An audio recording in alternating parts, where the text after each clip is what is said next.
Welcome to Tracy's Terrors. If you love horror and smart animal commentary, then you're in the right place.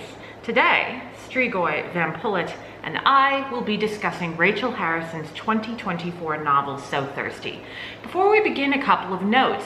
Strigoi is still sleeping off Christmas. VamPullet is firing on all cylinders.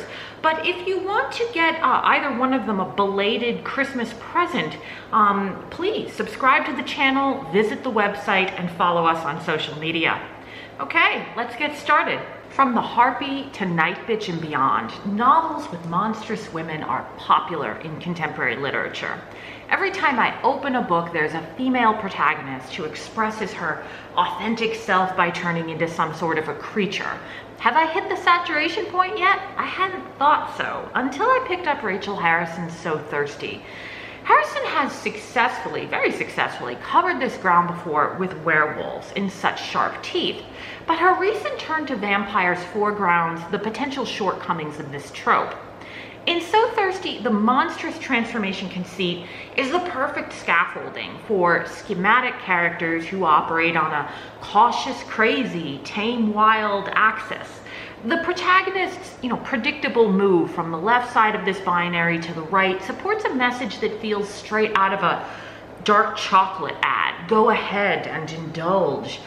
Lest I be accused of approaching a work that's supposed to be lighthearted fun with a critical sledgehammer, let me just say that I am not looking for Jamesian explorations of interiority or ambiguous but profound endings. Rather, I'm looking for the fulfillment of Harrison's brand's promise.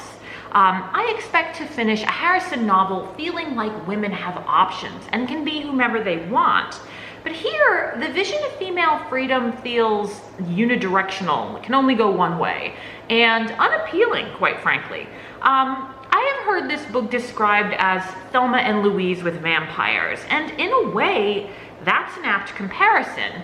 After all, in Thelma and Louise, their only choice was to drive off of a cliff. So let's get into the summary. After a turbulent period of excess in her early 20s, the protagonist Sloane stifles her desires and deprives herself of pleasure, all for the sake of stability, a quality that she seems to value above all else. She's left the city for the suburbs, settled for Joel, a man with infidelity issues, and resigned herself to an uninspiring job, all so that she can have a house, pay the bills, and maintain a comfortable middle-class existence. Sloane's routine is disrupted when, for her 36th birthday, Joel surprises her, and oh how she hates surprises, with a trip to a bougie resort in the Finger Lake region where she'll be met by her best friend Naomi. It's a girls-only vacation, a premise that's becoming a Harrison touchstone. And here, as in previous texts, the scenario allows her to explore her favorite character dynamic, the female friendship in which women embody oppositional traits.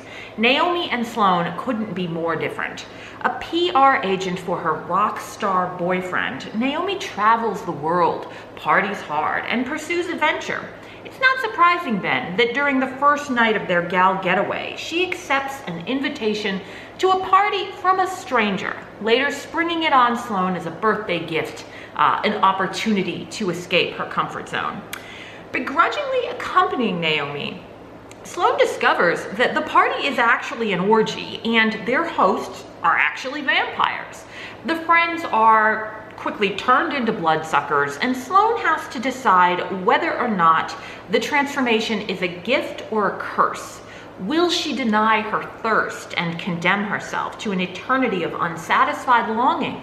Or will she indulge her appetites and in death truly live? While other novels might linger on the vampire conversion, building tension around whether or not the friends will be bitten and changed, Harrison takes care of this pivotal moment up front so that we can focus instead on Sloane's decision to embrace or ignore her repressed wild side. This is the plot's central conflict, but unfortunately it is too simplistic to sustain a novel-length fiction.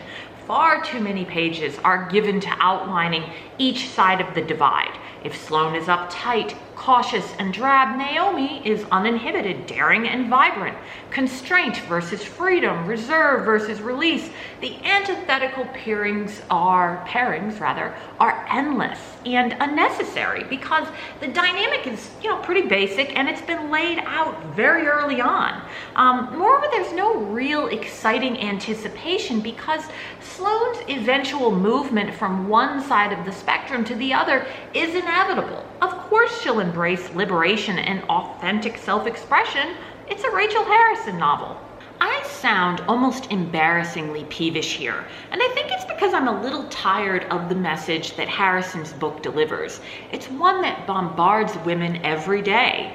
Eat the seductive chocolate. Take the wild vacation. Treat yourself to the sparkly nail polish. Let your hair down because you deserve it. Capitalism loves the narrative of cutting loose and breaking boundaries because self-reinvention means buying new markers of identity. But aside from being, a thinly veiled vehicle for the logic of consumerism and a gift to ad executives everywhere, this arc is one that Sloane, to my mind, almost doesn't need. With the exception of the cheating husband, because no one deserves that. Her life sounds pretty good to me. She works remotely and has time to enjoy her hobbies like gardening, baking, and reading. She hikes when it's warm and goes to the movies when it's cold. She listens to true crime podcasts while soaking in Epsom salt baths. In other words, she takes pleasure in the mundane and finds beauty in the small things. Isn't that what it's all about? At first, I thought that the book was a send-up of the let down your hair and blow up your life narrative that we get so often.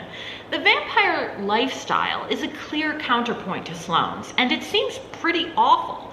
All grimy hotel rooms and unenthusiastic orgies with people who smell bad.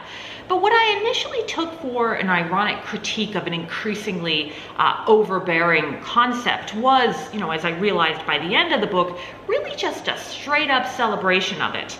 If this is what authentic living looks like, then I'd rather be a normie working in my garden. Now this is, I know, a lot to put on a light read, but So Thirsty participates heavily in an ideal of, radical transformation that I increasingly find oppressive and exhausting.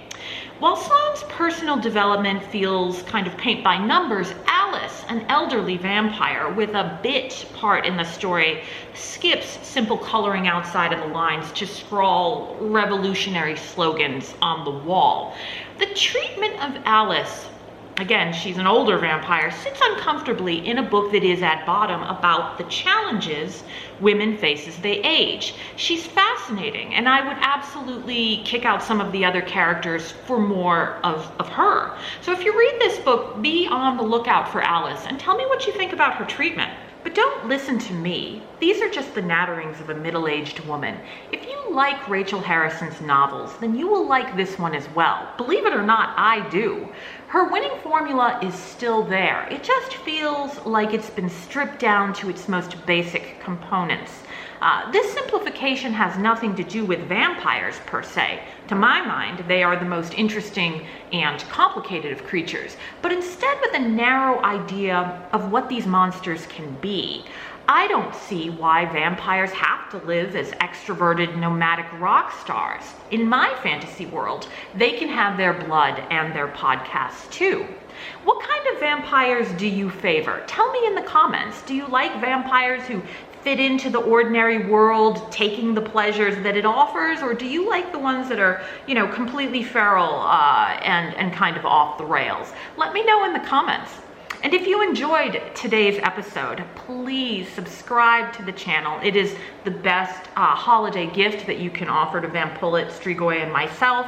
Subscribe to the channel, follow us on social media, visit the website, tracysterrors.com. Thanks for joining us. We will see you again next time.